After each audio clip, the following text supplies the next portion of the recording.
Assalamualaikum warahmatullahi wabarakatuh. Halo sahabat Hermina, jumpa lagi bersama saya Meika Afifi, host dalam acara Hermina Podcast. Episode Hermina Podcast kali ini kita akan membahas tentang bagaimana mengatur pola makan saat berpuasa. Nah, hari ini saya tentunya tidak sendirian, saya ditemani oleh dokter spesialis gizi yang sangat amat menarik sekali, sahabat Hermina. Beliau adalah Dr. Dian Permatasari, M.Gizi SPGK, yang merupakan dokter spesialis gizi klinik yang praktek di Rumah Sakit Hermina Ciputat. Halo Dr. Dian. Halo Mbak Meika, apa kabar? Baik dokter, apa kabar? Alhamdulillah sehat. Sehat ya dok ya? Puasa ya? Alhamdulillah puasa. Oke. Dokter bisa sapa dulu sahabat Hermina di rumah. Oke, baik. Assalamualaikum warahmatullahi wabarakatuh. Halo sahabat Hermina, saya Dr. Dian Permatasari, spesialis gizi klinik di Rumah Sakit Hermina Ciputat. Oke dokter, nah kita dalam waktu kurang lebih 10 menit sampai 15 menit ke depan kita akan membahas ya dok ya, bagaimana sih dok cara mengatur mungkin nutrisi ya dok ya, makanan gitu pada saat berpuasa seperti yang kita jalani hari ini ya dok ya. Kita udah hari keberapa sih dok? Hari ke-11 apa 12 ya? 11 ya dok ya. Nah dokter, menurut dari sisi medis nih dok, manfaat puasa Ramadan itu seperti apa sih dok? Oke, ya bulan puasa itu adalah bulan yang pertama memang penuh berkah. Kemudian bulan yang bisa memberikan kita kesehatan sebenarnya. Karena berbagai macam jurnal dan penelitian itu menyatakan bahwa puasa itu memberikan banyak manfaat kesehatan. Salah satunya adalah dapat menurunkan kadar gula darah, kemudian dapat memperbaiki atau menurunkan kadar kolesterol, kemudian dapat menaikkan sistem imun, dan yang paling penting pasti untuk sahabat Hermina adalah puasa ini tentunya dapat menstabilkan atau mengontrol berat badan. Oh bisa. Bisa. Nah, anggap aja diet ya dokter ya. Betul, sebetulnya dok ya. Kita dapat ibadahnya, dapat pahalanya, dapat sehatnya. Gitu. Manfaat yang lain bonus adalah kita langsing ya dok. Ya. Kalau makannya benar. Iya, harus ada tapinya dulu ya. Nanti tapinya di belakang tuh pasti. Iya, nanti kita akan bahas ya sahabat Hermina. Tunggu sabar ya. Masih banyak pertanyaannya untuk dokter Dian. Nah, lalu dokter, bagaimana sih dok cara mengatur pola makannya agar asupan gizi itu terpenuhi selama bulan puasa dok? Ya, jadi sebenarnya pada saat bulan puasa itu nggak jauh berbeda cara kita makannya sama waktu kita nggak puasa. Yang berubah itu hanya waktunya kita bergeser, ya kan? Dan makannya sebagian besar berkurang dari 3 kali jadi 2 kali makan besar, ya. Nah, walaupun lagi puasa saat bulan Ramadan ini ya tetap harus terpenuhi itu kebutuhan kalori kita, kebutuhan nutrisi dalam seharian itu tetap harus terpenuhi. Ya caranya berarti harus mengatur makan pada saat sahur dan pada saat berbuka puasa sampai menjelang tidur lagi. Gitu. Nah itu juga harus diatur ya dok ya. Betul. 2 kali beda dengan yang keadaan normal sebelum puasa. Jadi yang biasanya 3 kali sekarang jadi 2 kali. Ya, gitu. sebagian besar menjadi 2 kali, tapi ada juga yang masih 3 kali ya. Gitu. Oh iya benar ya dok ya. Ada justru yang itu ya, dok, ya. yang bisa membuat malah berat badannya naik. Ya, padahal kan tadi kan salah satu manfaatnya adalah dia dapat mengontrol berat badan harusnya. Tapi karena kesalahan pola makannya, jadinya pada saat berpuasa bulan Ramadan selesai bukan berat badannya turun tapi malah justru berat badannya naik. Karena beranggapannya gini dok, saya kan habis sholat tarawih jadi kosong lagi nih perutnya gitu. Habis energinya buat tarawih ya. Karena nanti aja habis tarawih buat makan habis tarawih gitu, gitu kan? Mie loh. Padahal jam 3 udah sahur lagi. Iya, jam 3 udah sahur lagi. Jadi kita mendekati waktu tidur. Jadi itu ya masih banyak yang salah kaprah ya dok ya. Diet yang pada saat bulan puasa. Nah dokter, lalu bagaimana sih dok cara mengatur makanan dan seperti apakah urutan saat sahur ya? Ya, oke. Jadi pada saat kita sahur itu ya kita anggaplah itu seperti makan sarapan. Ya, gimana caranya kita makan nggak terlalu banyak, tapi kita bisa kuat puasa sampai maghrib. Ya, nah makan tetap lengkap, komposisi lengkap, yaitu sesuai dengan isi piringku yang Kemenkes keluarkan, ya. Jadi dalam satu piring itu satu piring itu harus lengkap komposisinya, ada karbohidrat, ada lemak, ada protein dan vitamin mineral. Nah itu kurang lebih dituangkannya ya pasti ada nasi, ada lauk pauk dan ada sayur. Ya jangan lupa memang sebaiknya pada saat sahur itu kita mengonsumsi sayur-sayuran lebih banyak. Kenapa? Karena sayur-sayuran dan buah-buahan itu mengandung serat yang tinggi, di mana serat itu dia akan memperlama rasa kenyang. Serat itu memperlama? Serat memperlama rasa kenyang. Jadi pada saat sahur pastikan ada sayur-sayuran, nanti menjelang subuh atau pas imsak kita mengonsumsi buah-buahan dan air putih ya. Nah, ya protein sama atau lauknya dan karbohidratnya tetap ya. Jadi kalau pagi-pagi pun juga orang nggak akan kebanyakan makan nasi karbohidrat nggak akan dia banyak makan gitu ya, karena kan pasti akan kenyang dan biasanya saat itu setelah subuh tuh orang akan tidur lagi ya, pasti akan begah. Jadi biasanya yang dipilih ya tetap nasi, tapi kalau bisa sayuran dan lauk-lauknya itu memang agak lebih banyak pada saat sahur ya, karena itu tadi selain serat itu memperlama rasa kenyang, ternyata penelitiannya pun protein pun juga memperlama rasa kenyang juga. Berarti selama ini salah kaprah ya dok ya, karena gini berpikirannya, biar kuat ayo makan nasi, biar kuat ayo makannya double mie sama nasi. Sebenarnya nggak salah, karena memang nasi itu kan karbohidrat yang akan dirubah menjadi energi ya. Cuma kan energi yang dihasilkan oleh nasi, mie itu adalah energi yang sifatnya sementara. Begitu kita makan, gula darah naik akibat dari si nasi dan mie itu, dan itu yang akan menjadi energi kita saat beraktivitas. Tapi begitu 4 jam kemudian setelah kita makan, itu kadar gula kita sudah turun dan sudah digantikan fungsinya oleh glikogen yang tersimpan di dalam hati. Nah, selama kita setelah makan 4 jam, kira-kira jam 10 sampai maghrib, itu sudah bukan nasi sama mie yang tadi kita makan, justru udah cadangannya yang dipakai untuk sampai saat kita berbuka gitu. Nah kan karena mie dan nasi juga merupakan karbohidrat yang simpleks atau karbohidrat yang sederhana, makanya biasanya kalau terlalu banyak makan mie atau nasi justru malah cepat lapar, karena kan dia langsung diserap gitu. Berbeda dengan sayuran dan buah-buahan yang merupakan karbohidrat kompleks, jadi dia lebih lama diserapnya di dalam tubuh kita, makanya dia bisa memperlama rasa kenyang.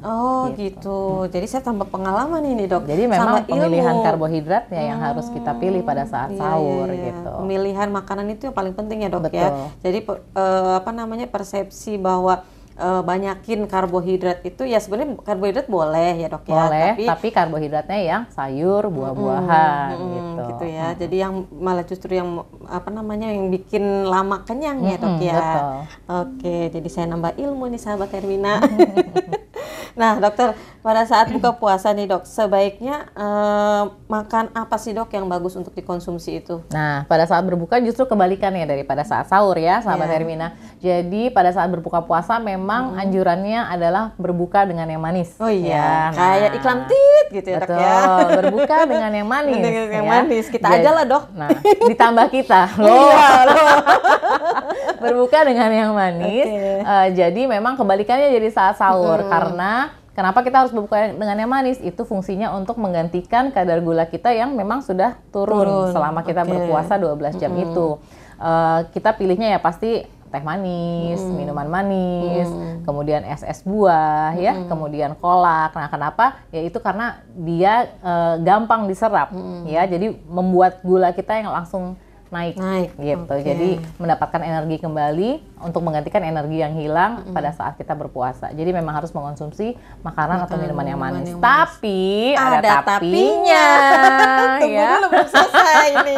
Tapi ya jumlahnya jangan banyak-banyak, karena pada saat berbuka puasa itu biasanya kita konsumsinya snack-snack dulu ya. Snack, makanan kecil gitu dulu, ya, dan setelah sholat maghrib rata-rata orang pada makan besar. Jadi jangan sampai akhirnya konsumsinya karbohidratnya jadi banyak, makannya jadi banyak gitu. Jadi pada saat berbuka ya berbukalah hanya sekedar dengan teh manis gitu ya. Atau kalau misalnya minuman-minuman manis yang sehat, jus buah tanpa gula ya, karena kan gula sendiri sudah merupakan gula alami. Kemudian es kelapa atau kelapanya tanpa gula, tanpa sirup ya, itu juga karena kelapa kan buah-buahan. Jadi kan pasti gulanya juga sudah alami gitu. Atau mau air madu itu akan lebih sehat. Air hangat plus madu sekitar 1 sendok makan itu sudah cukup untuk menaikkan gula darah. Snacknya yang sehat ya tentunya kurma dong ya. Kurma sekitar 1 sampai 3 buah kita konsumsi. Kemudian kalau misalnya orang Indonesia tuh pasti nggak mungkin nggak ada gorengan di mejanya pada saat berbuka puasa. Jadi ada gorengan, ada jajanan pasar ya, betul, kemudian betul. ada kolak ya, Iya. macam-macam lah. Kalau orang Indonesia itu untuk bukanya aja udah heboh kan.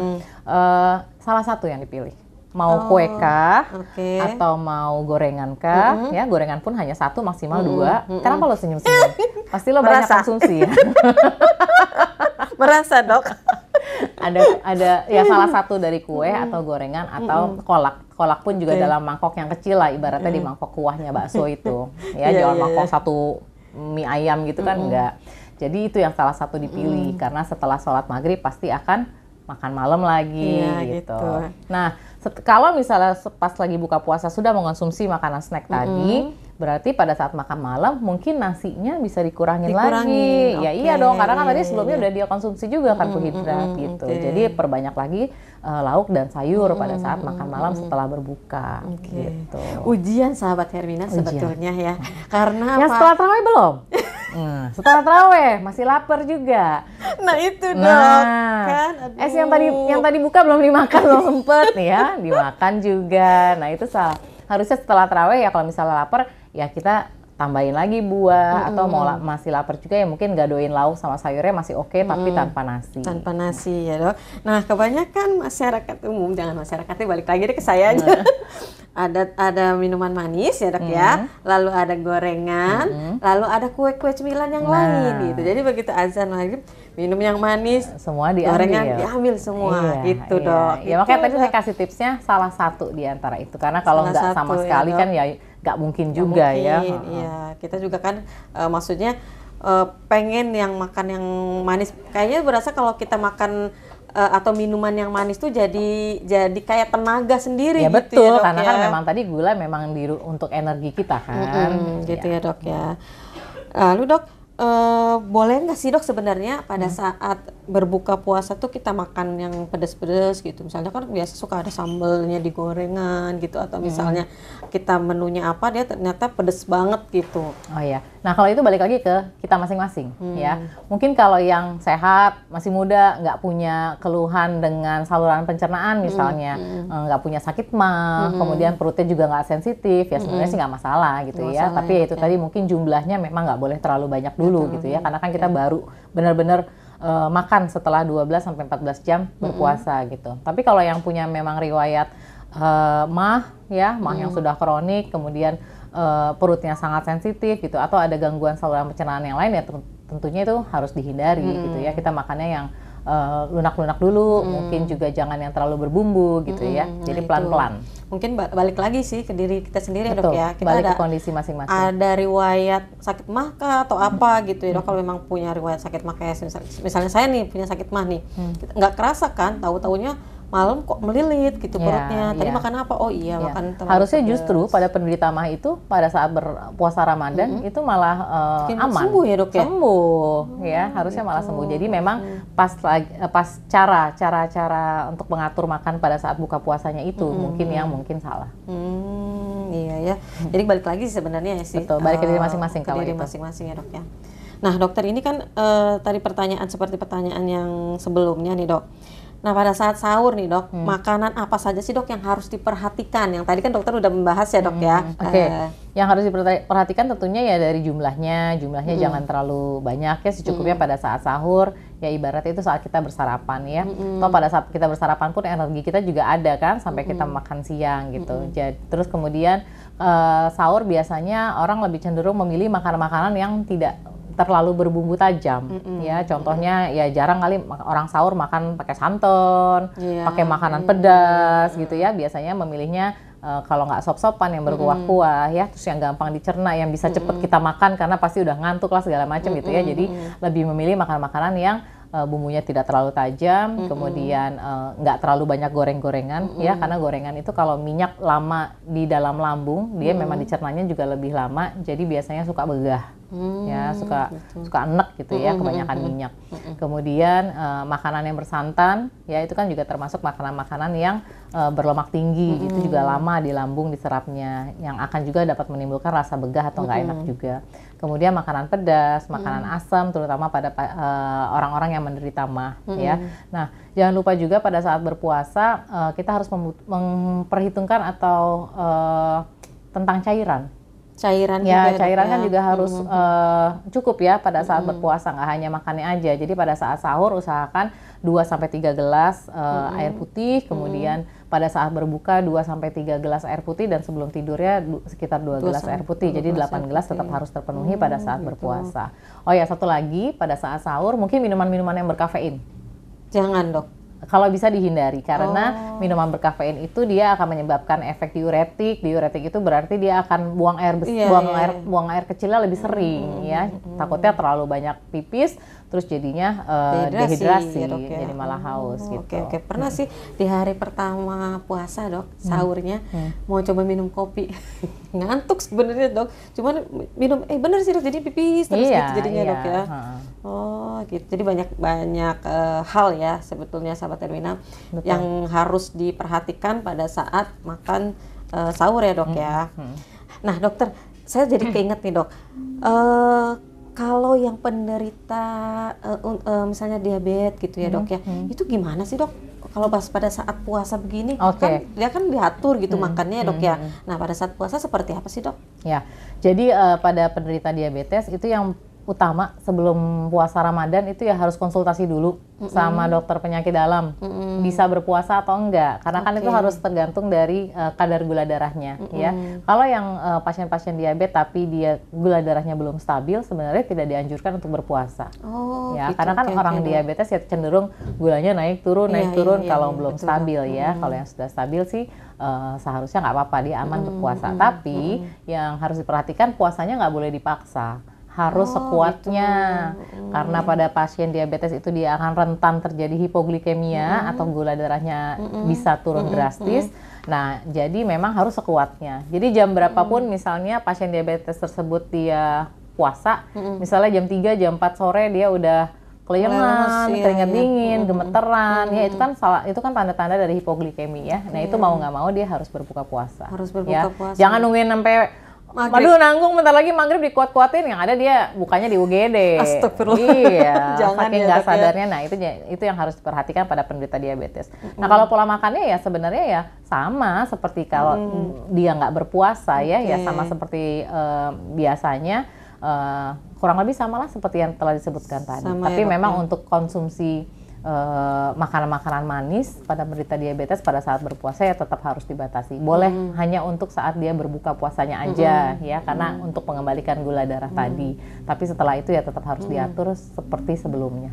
Maksudnya boleh misalnya minum minuman kayak misalnya teh manis kayak gitu boleh gitu, Dok? Boleh, tapi gulanya hanya sekitar 1 sendok teh ya, atau tadi bisa digantikan dengan air madu, air hangat dengan madu ya, atau tadi dengan jus buah tanpa gula, dengan air kelapa tanpa gula gitu. Nah, itu kan boleh untuk penderita diabetes. Dengan catatan yang tadi ya, Dok, ya dokter bilang jangan kadar gula darahnya jangan sampai ngedrop. Jangan sampai ngedrop ya, Dok, ya. Atau justru malah tinggi pun juga bisa ya, makanya benar-benar harus diperhatikan pada penderita diabetes ini. Mesti makanya harus konsul dulu ya, Dok, ya. Jangan dulu. langsung biarin nggak apa-apa, saya pede puasa gitu. Ya, beberapa penyakit yang memang harus dikonsulkan dulu ya sebelum puasa kan ya, diabetes, kemudian penyakit ginjal kronik ya, kemudian pasien-pasien dengan ibu hamil dan ibu menyusui itu kan harus konsul dulu. Konsul dulu ya, Dok, ya. Jangan langsung main puasa aja gitu. Tahu-tahu dia pertengahan jalan dia malah gangguan kesehatan jadinya. Betul. Dok, ya. Nah, dokter, kalau yang untuk yang bukan pasien ya, maksudnya orang-orang yang diet gitu, Dok, selama bulan puasa itu gimana ngaturnya, Dok? Maksudnya diet untuk menurunkan berat badan? Iya, diet untuk menurunkan berat badan. Ya, sebenarnya pada saat bulan puasa ini adalah waktu yang sangat tepat loh untuk kita berdiet yang untuk menurunkan berat badan ya. Karena makannya udah dikurangin menjadi 2 kali ya. Terus harusnya pada saat puasa Ramadan ini ya tetap kita harus olahraga ya. Nah, kan diet dan olahraga itu adalah ya kesatuan untuk menurunkan berat badan gitu. Nah, pada saat berpuasa ya dietnya ya makanannya tentu ya harus benar-benar direstriksi atau dikurangin gitu, terutama makanan manis, makanan-makanan berminyak ya, atau misalnya makan makanan digoreng ya, makan makanan dengan lemak ya, itu benar-benar harus kalau bisa nggak dikonsumsi. Ya tergantung kita balik lagi ke kita kan, Iya, kuat bener. atau enggak Iya, gitu ya. itu. Pertama niatnya seperti apa, Betul. kemudian konsisten nggak tuh 30 hari menjalani itu, Iya. di mana goda-godaan pun juga banyak. Banyak sekali dok Nah, bulan makanya puasa. memang harus benar-benar kita niatkan tujuannya sebenarnya mau apa ya. Kembali lagi pasti semuanya pengen sehat ya. Kemudian pengen turun berat badan tapi juga dengan cara yang sehat gitu. Kalau kita udah punya prinsip seperti itu, tentunya pada saat puasa ya harusnya bisa. Gitu. Jadi ya tetap sama, sahur, perbanyak sayur-sayuran, buah-buahan, protein. Mungkin yang nasinya orang-orang biasa dia bisa 1 porsi atau sekitar 6 sampai 8 sendok makan. Ini yang mau diet ya nasinya hanya sekitar 2 sampai 3 sendok. Tapi dia air putihnya banyak, kemudian sayurnya banyak, lauknya banyak tanpa digoreng ya, tanpa dengan minyak. Tanpa dengan minyak Iya. gitu dok. Nah, pas lagi buka puasa, boleh kita seruput teh manis tapi hanya cangkir kecil ya. Kan buka doang. Oh, Tapi iya, kalau iya. bisa kurma 1 sampai 3 buah boleh. Setelah itu lebih baik langsung makan besar. Jadi kita skip cemilan-cemilan manis itu. Tujuannya supaya kita men-skip cemilan-cemilan manis itu, terus kita langsung makan makanan besar. Sama nasinya juga dikurangin, perbanyak sayur dan lauknya. Nah, gitu. setelah taraweh benar-benar cuma boleh buah. Boleh buah aja. Udah pokoknya sampai tidur itu kalau misalnya lapar lagi. Buah sama lihat air yang putih, lain, buah sama air putih. udah makan buah. Iya. Lihat yang lain makan siomay, minum. Somai sebenarnya bisa jadi pengganti makan kan? Karena kan itu Tepung, tepung, ya, Dok, ikan ya. gitu Oke, ya, bumbu oke. kacangnya masih oke lah gitu. Tapi kalau udah makan somai yang 1 porsi itu ya berarti udah nggak boleh makan Nggak boleh makan nasi lagi. dong. Iya, jadi memang harus Oke. pinter mengatur-ngatur atau memilih Gitu. jenis makanannya. Nah, jangan lupa olahraga. Olahraga itu kan juga untuk membakar lemak ya. Pada saat puasa kita tetap bisa melakukan olahraga, malah justru harus. Kalau enggak ya pasti akan lebih nggak enak justru badannya, Iya, manfaatnya juga iya. tetap kita nggak dapet betul, ya. Dok. Yang aman ya jalan saja. Nah, tinggal waktunya aja mau kita pilih yang mana. Karena kalau pagi mungkin keringetan nanti jadi aus gitu iya, ya. betul. Ya atau yang kuat setelah makan malam terus dia olahraga gitu ya. Atau yang paling enak kalau saya itu habis asar menjelang gitu, buka. Dok. Iya. Oke. Itu udah berangkat jam buka gitu ya. Ya kalau hanya sekedar jalan atau jalan cepat mungkin keringetnya Nggak terlalu ya, sebanyak Dok, ya. kalau kita yang resisten atau yang weight training gitu. Oke. Waduh, terima kasih dokter sudah menjawab pertanyaan yang sebetulnya ini kayaknya banyak banget juga sih yang mau ikutin program diet gitu ya dok ya. Tapi di bulan puasa ini gimana cara mengaturnya? Emang kadang yang lain juga suka penasaran gitu. Gimana sih cara ngaturnya yang diet puasa juga gitu? Itu luar biasa. Sebenarnya bagus ya. lebih enak pasti. Akan mendapatkan hasilnya di hari terakhir tuh luar biasa ya, Dok, kalau ya. benar. Nah dokter, ini pertanyaan terakhir nih dok, tapi banyak banget ininya apa sih namanya yang ditanya oleh masyarakat umum gitu. Nah tipsnya itu dok, mengatur pola makan saat berpuasa itu seperti apa sih dok? Tipsnya? Ya, seperti yang sudah saya jelaskan sebelumnya bahwa pada saat berpuasa itu yang penting kebutuhan nutrisi atau kalorinya harus terpenuhi, kemudian mengatur porsi atau jumlah makan, dan kemudian adalah jenis makanan yang dipilih harus diatur pada saat kita berpuasa Ramadan. Dengan begitu pasti kita akan mendapatkan efek atau manfaat kesehatan dari puasa Ramadan itu. Oke, itu tipsnya dok ya. Tipsnya. Ya nggak kerasa dok, kita ngobrol Cepet ya? panjang lebar. Ternyata banyak sih ini pertanyaannya kalau untuk membahas seputar puasa dari segi gizi ya dok ya, apalagi dari medisnya gitu. Pasti kan banyak juga masyarakat yang menanyakan gitu. Kadang menurut mereka sendiri nggak apa-apa biarin gitu. Kadang belum tentu juga baik gitu ya dok ya. Memang sih ini yang harus kita edukasi ke masyarakat gitu. Betul. Terima kasih dokter Dia. Sama-sama Mbak Meka. Ilmunya, sharingnya untuk hari ini Amin. sangat luar Mudah-mudahan biasa. bermanfaat ya. Sangat bermanfaat sekali ya sahabat Hermina. Nanti kita akan bincang-bincang lagi ya dok ya. Membahas lagi dengan materi yang lainnya dok ya. Oke, siap. Ikuti terus Hermina Podcast untuk mendapatkan informasi kesehatan lainnya. Sampai jumpa. Sampai Assalamualaikum warahmatullahi wabarakatuh. Waalaikumsalam.